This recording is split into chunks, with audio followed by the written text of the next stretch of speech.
With EmbedAny, you can make your Shopify store more interactive, add maps so customers can find your location, and booking tools so they can schedule with you directly. The process of embedding anything to your Shopify store with EmbedAny is same, but let's explore a few examples. Number 1, embedding maps to Shopify. For a store location, a simple Google Maps widget works. However, if you're niche specific, you can embed other map services like mappy.cz. Let's use Google Maps for this example.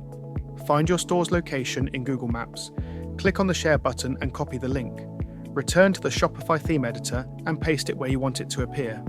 When you paste the link and make it italic, your link becomes a widget through our app. It could be your homepage, contact page, or anywhere else. Just click Save, and EmbedAny will turn it into a live, clickable map that the user can interact with. Number 2. Calendar bookings. It's obvious why you'd want to embed a widget for users to be able to create bookings.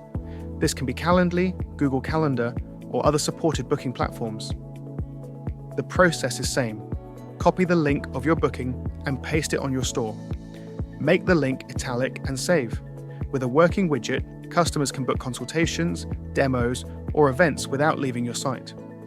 By embedding interactive widgets, your customers can get the needed info without leaving your store.